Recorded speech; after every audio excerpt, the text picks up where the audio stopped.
Hello and welcome to Living Beyond Limits. I am Reverend Jennifer Spear and we are part of Centers for Spiritual Living. I'm so glad that you've joined us today for this online service. In fact, for this online remote service today because we are here in Mammoth Lakes on vacation right now. And so you're in for a very special service today. My best friend, Reverend Tracy Earlywine, is going to join us on this online here, and we're going to be sharing our favorites, our favorite inspiration, our favorite Ernest Holmes quote, our favorite new thought ideas, our favorite meditation, and have some conversation about that and why they're our favorites and what they mean to us. So I'm so glad that you've joined us for that today. And so we're going to begin with an invocation, followed by, because it's my day of favorites, followed by my favorite reader. Colleen Lynn is going to do a contemplative reading for us. So I invite you to just settle into yourself a little bit, to close your eyes if that feels comfortable, and to just kind of let go of this day and all that you've had to do before this moment, and just to become centered in your body, in your seat, in this moment, collecting all the parts of yourself and allowing yourself just to rest in this moment.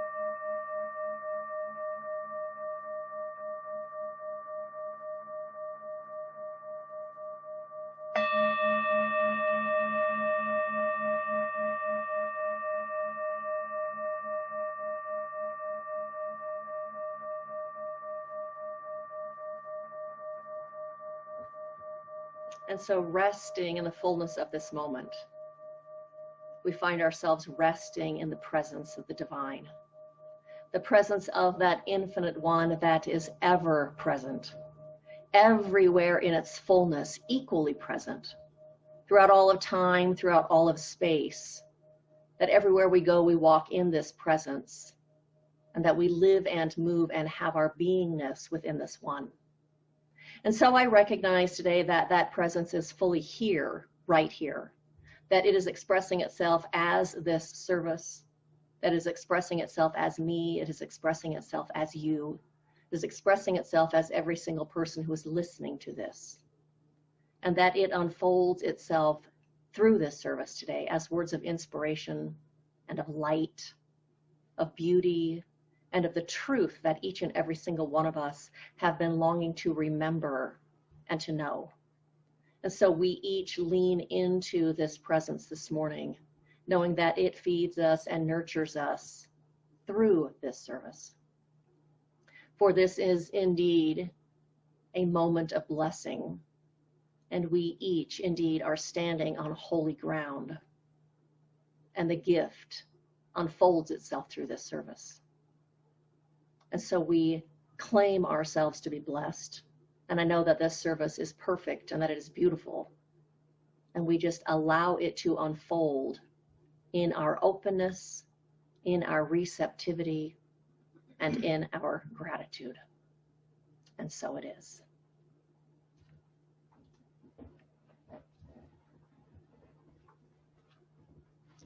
Hello. I want to give a shout out to Carolyn Tate, who I know is watching this morning. My reading this morning is from Reverend Jennifer's favorites, one of her favorite books called Spiritual Economics by Eric Butterworth. I am a most important person to God, for I am God's living enterprise. God is not off somewhere in space where you must strain to reach him or get him to work a miracle for you if you're lucky. God is on your side. God has stake in you. God is not someone to reach for, but a presence to accept. Instead of dwelling on how difficult things are for you, turn often to the center of your being and relax in the assurance that you are God's living enterprise and that your good fortune is secure, because it is God's good pleasure to give it to you. And so it is.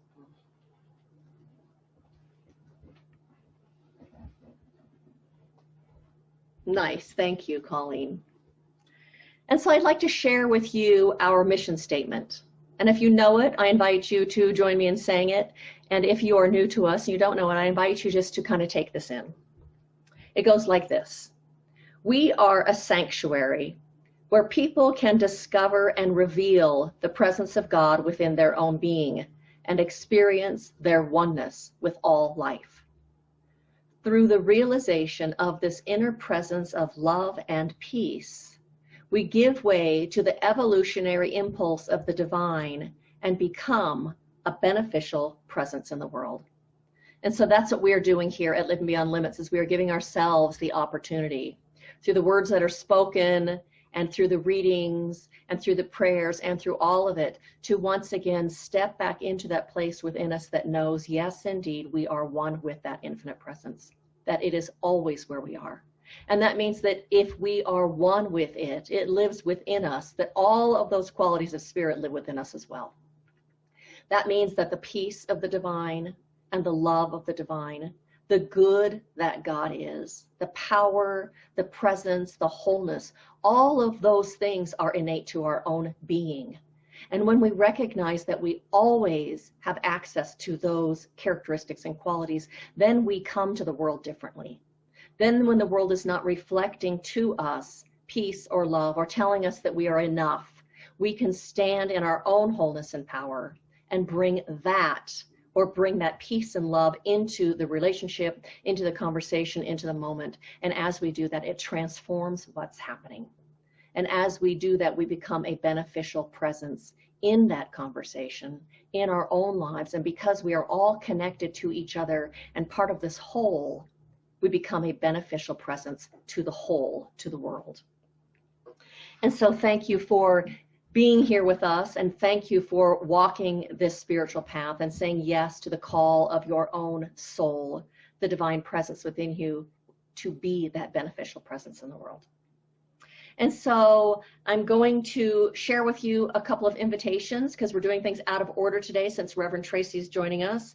And it's just a couple of invitations. One is we are doing coffee on Thursday mornings at Hartwell Park. If you would like to join us at 10:30, you are more than welcome to join us. If you would like to have a donut, I'll be buying donuts on the way. Text me, email me, let me know that you're coming and I'll pick you up a donut. Otherwise, you bring your coffee and you bring a chair, I'll bring the donuts, and we get to have conversation and wear a mask and hang out together and get to enjoy each other's company. We're also doing a Zoom call on Thursday evenings at 7 o'clock. It is connection and spiritual practice, where we get to do some sort of meditation or spiritual practice together and have some deep and meaningful conversations and get to know each other on a deep level, because we get to answer some of those questions about what is meaningful to us and questions like that, so we get to know each other on a deeper level. So join us for that. If you are not on our mailing list and you would like to come to those things, send us your email address at livingbeyondlimitscsl@gmail.com, and we will make sure that you get on that list. Also, we are having another outdoor service at Hartwell Park on September 13th. Sunday morning at 10 o'clock. We would love to have you come. Again, bring a chair, bring your mask, come and enjoy a service in the park, in the shade, and get to be with each other. And we had such a great time last week doing it. I look forward to doing it. We're going to start doing it on a semi-regular basis. So come September 13th. And also, we are still doing Ministry of Prayer. So if you have a prayer request, you can email it or text it or call Barbara Conant, our practitioner, and she will make sure to get that out to the other practitioners and to me, and we will support you during the week in prayer. And so we're going to welcome Reverend Tracy in, and we're going to have a conversation. So she'll be right here.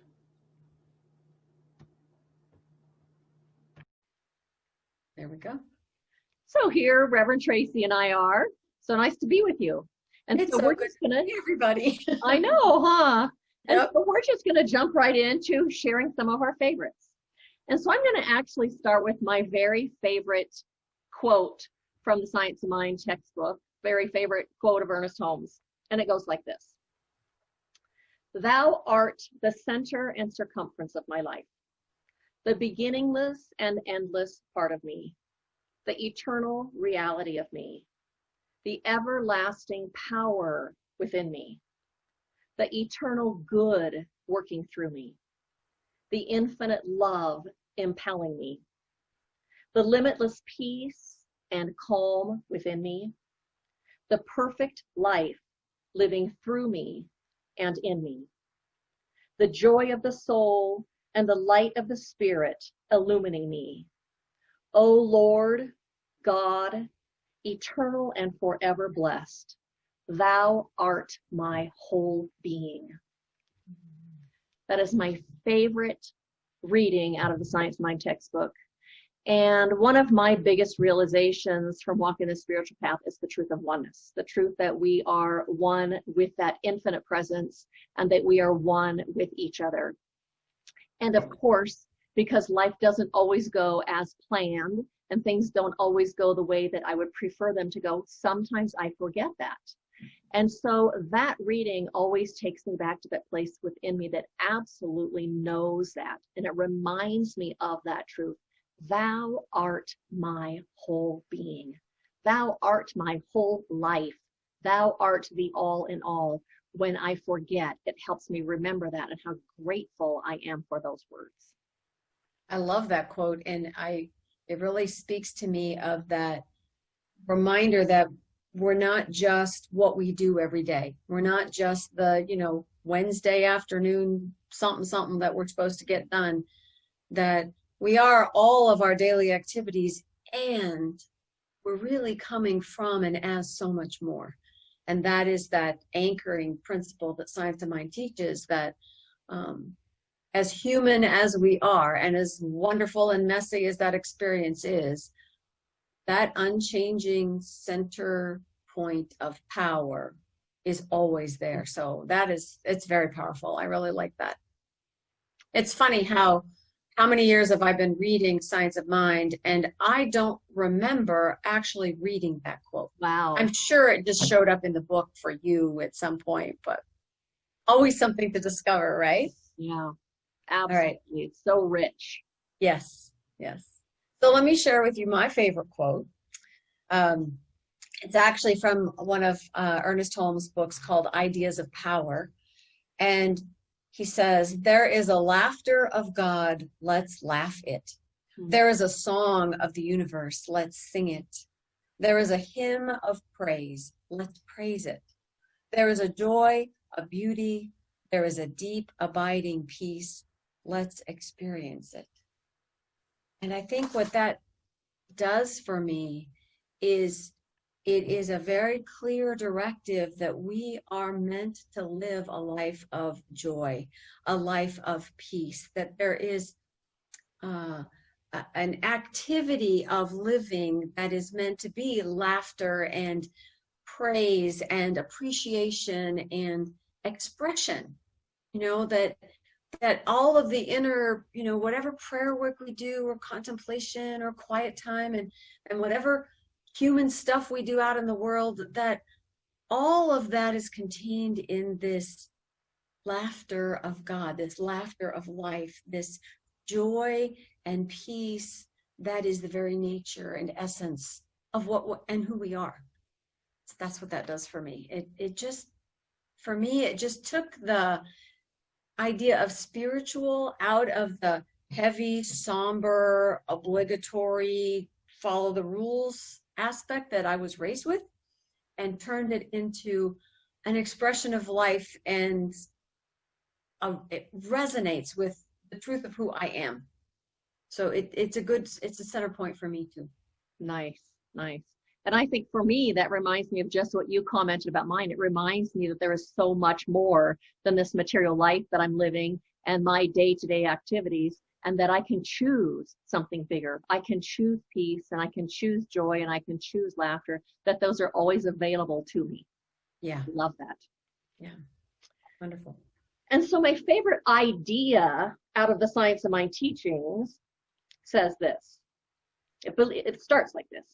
If we believe that the Spirit incarnated in us, I'm going to say it again. If we believe that the Spirit incarnated in us can demonstrate shall we be disturbed by what appears to contradict this? And here's the real part. We need to know that the truth which we announce is superior to the condition we are to change. In other words, if we're speaking from the standpoint of spirit, there can be no opposition to it. In such degree as we speak the truth, the Almighty has spoken. And so I want to kind of break that down, because it starts out with it says, we shall need to know the truth which we announce is superior to the condition in which we are to change. What that means to me is that when we are experiencing something like ill health or financial lack, it's because we have an incomplete perception of reality. Ill health is born out of an incomplete perception of wholeness and order and balance. Lack in our finances is born out of an incomplete perception of abundance and our oneness with God and the truth of infinite potential and the truth of boundless good. And it's our incomplete perception that keeps us stuck in the thing that isn't really working. And then he goes on to say, if we're speaking from the standpoint of spirit, then there can be no opposition to it. When we are speaking the truth, we are in alignment with that divine presence, and there is nothing to oppose that, because there is only one power. And we are then in alignment with that one power. And the last part that he says, in such degree as we speak the truth, the Almighty has spoken. To me, that means we get our bloated nothingness out of the way, that we create an avenue for the Almighty to express, for the all good, for the all power, for the all love, for the all potential to express in us and into our lives unimpeded. Wow. Which goes right into the idea that I wanted to bring up next. I found a quote in Living Science of Mind that says, first of all, you must have a firm conviction that God is love, or that life is love, or the energy of life is love, and an equally firm conviction that when you apply this principle of love to any human problem, the very words you speak in your meditation or treatment or prayer will operate on the condition that confronts you and will neutralize or overcome anything that opposes it. Mm. And it's this idea that the truth of love supersedes any circumstance we can find ourselves in. And to me, that's bringing my spiritual nature into my daily life, is this idea that although we look like we are in conflict or divided, or we're experiencing something that's very difficult or divisive, or we're afraid, or we're angry, or we feel like we're missing something, love brings healing to all of that. And the truth, this greater truth that we also are, is the power that moves us through life in a way that is supportive and nourishing and allows us to evolve and transcend. So I think it's interesting that, we're finding things from different sources about this philosophy, and we're really saying the same thing, right? That this is a place of power in and as us, is this love within us. And I think that what I come to when I realize, I look at all my spiritual practice and how it is that I tap into that place in me that is much more stable than who I am sometimes on the outside, that my favorite tool in all of this is spiritual mind treatment, that affirmative prayer that we teach, that reminds me that consciousness is cause, that how I experience and see myself from within is what's going to impact how I see and experience the world. And so I want to clear up a couple things about science of mind and about affirmative prayer, and kind of start with what it isn't. You know, this is not ignoring the fact that we live in this world, and it's not la la la la positive thinking and, you know, just be positive and everything will be fine. You know, it's really, people think sometimes that's what we do, you know, that whole Pollyanna thing, and that's not really what we teach. We're not talking about making something happen as much as we're learning how to allow something to happen. You know, Ernest Holmes says that treatment is not us willing things to happen. It's meant to provide us within ourselves an avenue through which they may happen.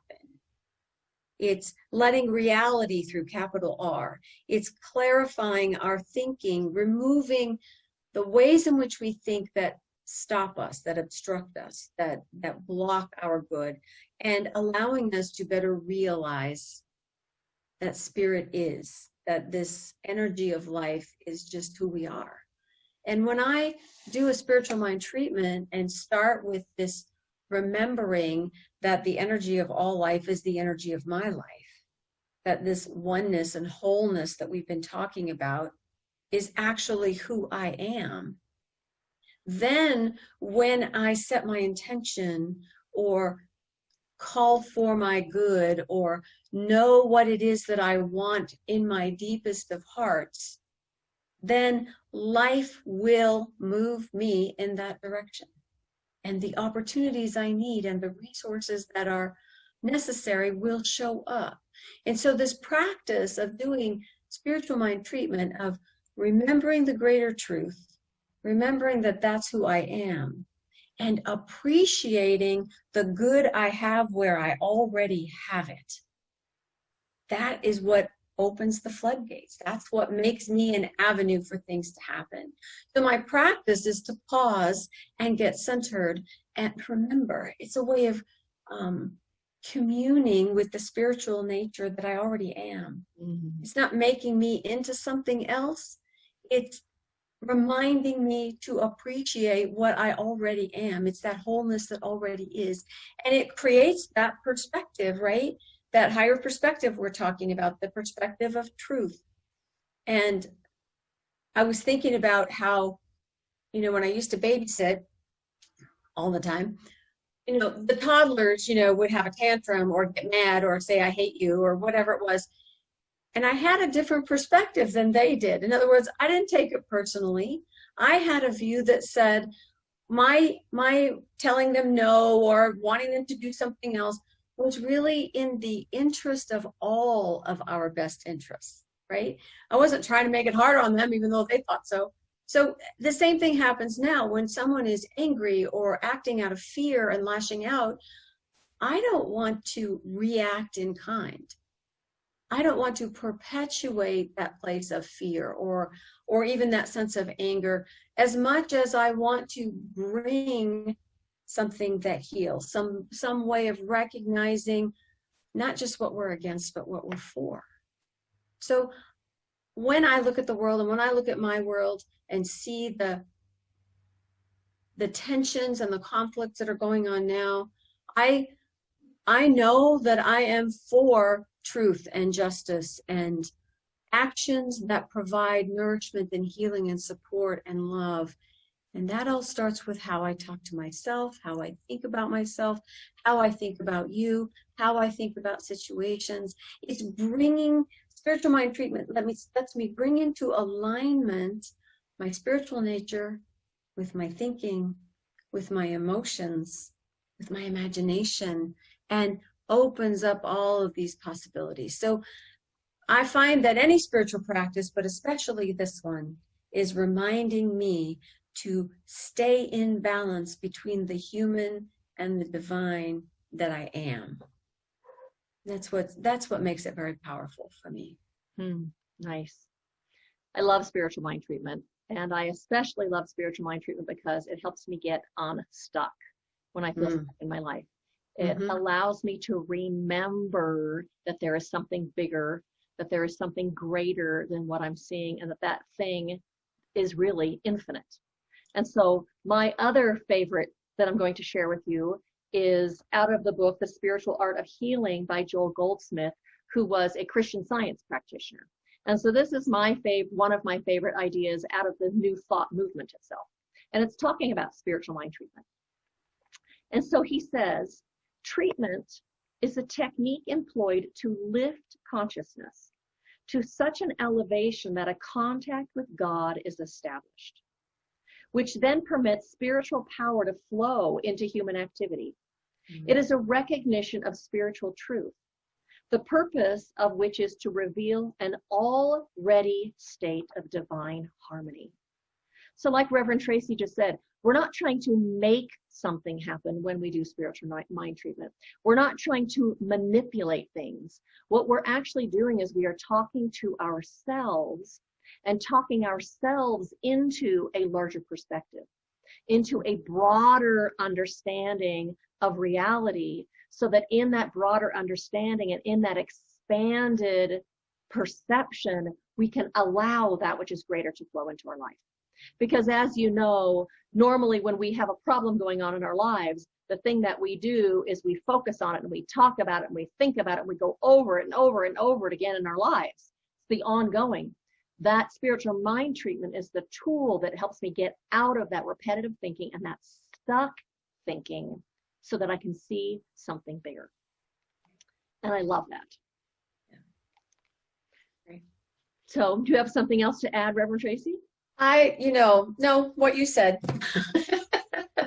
No, I love Goldsmith and his very clear take on our thinking impacts the quality of our own lives. I mean, that's basically what we all teach. And so any tool that gets us to a place of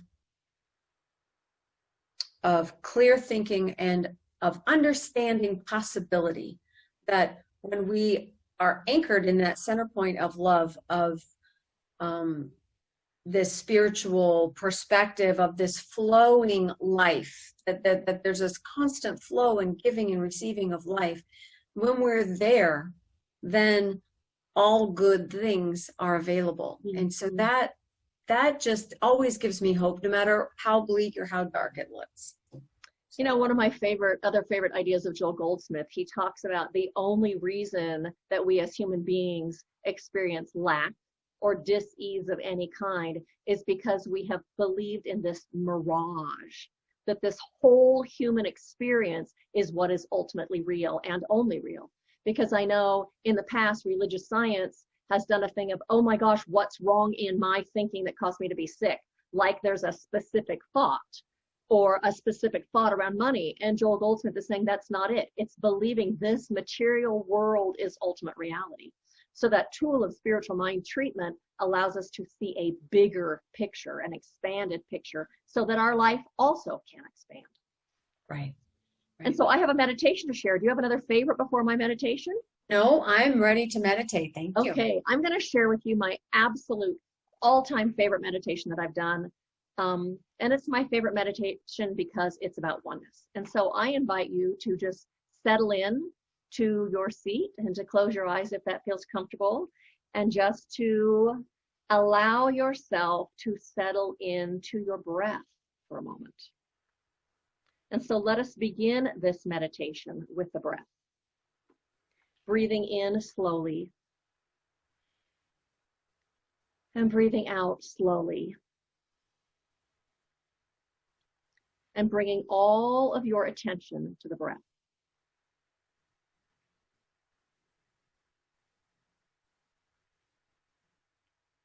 And to bring your attention to that space between the breath.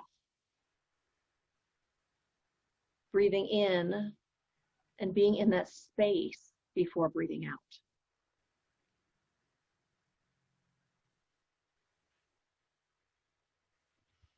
The space between breaths where there is only fullness,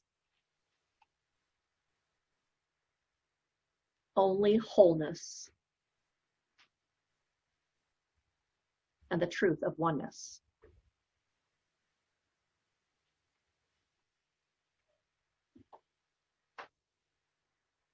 And now allow your consciousness to rise above your head, rising up to the ceiling of the room. And then beyond the walls and up into the sky. Up, up to a cloud overhead.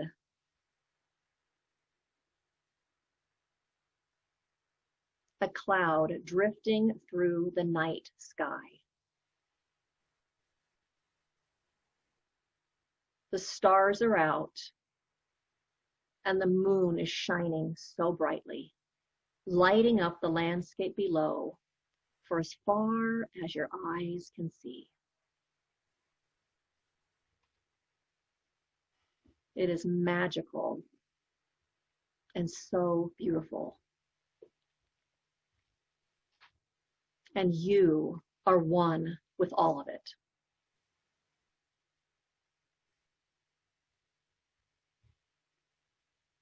You are a dot of light that sits within the cloud on a drop of moisture.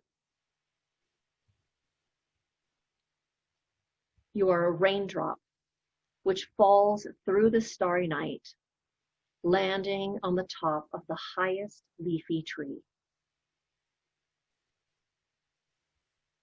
You are cushioned on that leaf of the tree.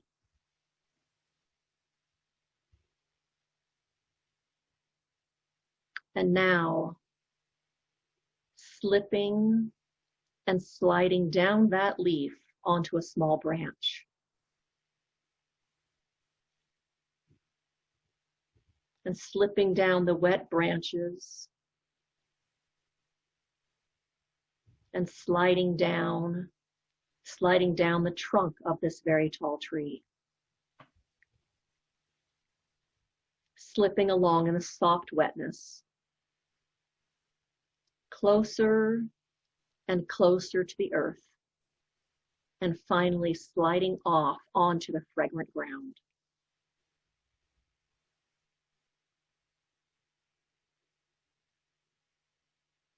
There you slide along a little rivulet of water that finds its way down to a small stream.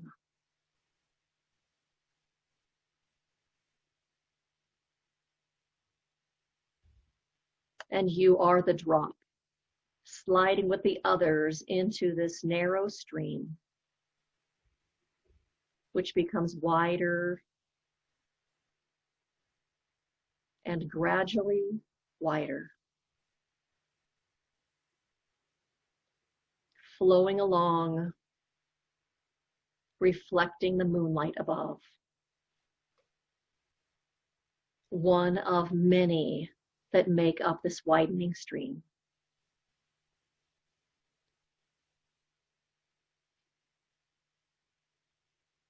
And now flowing even more quickly until you reach a large river. And you are swept along in this enormous body of water.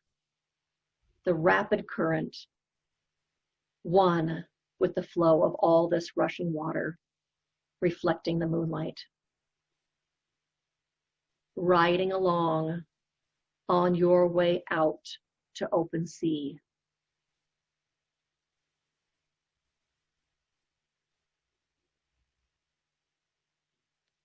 In the dark deep of night, pouring out into the sea, one of millions of drops uniting in this vast unity of water,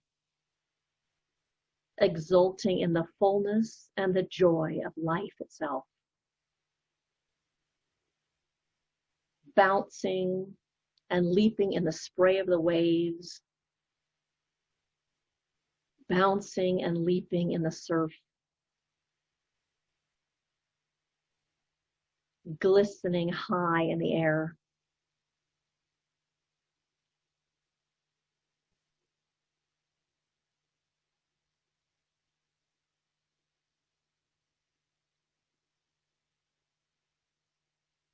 bouncing into spray until you are also one with the air, rising in the moisture, swept up in a current of air, rising higher and higher and higher, until once more you are a part of the cloud in the night sky. Basking again in the softness, drifting in the moonlight, knowing your oneness, being a part of all that is,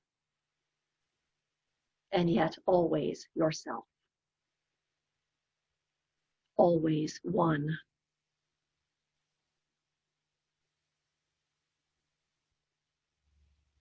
And so for a moment, we just move into the silence, knowing the infinite peace of this wondrous unity of all life.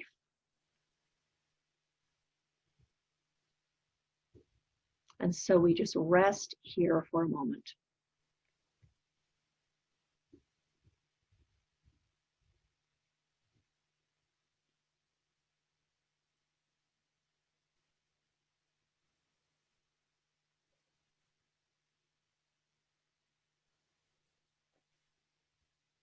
And it is from this place of awareness of the oneness of all life that we affirm silently to ourselves, I am one with life.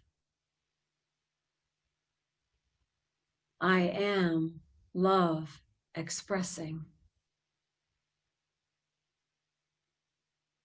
I am the wholeness that God is.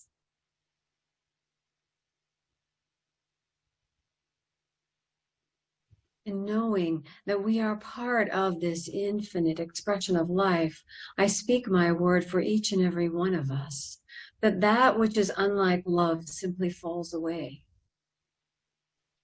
That anything that appears to be lack or conflict or fear is simply enveloped gently in the arms of love so that it might rise above into that place of infinite truth, into the energy of all life. And each and every one of us becomes an avenue for the expression of life in its highest and best form. For the truth of life is that we are meant to live in joy.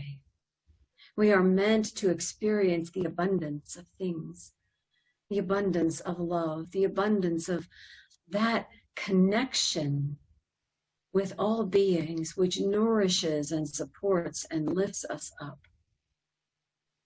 I speak my word that the experience of life is ever expanding in each and every heart.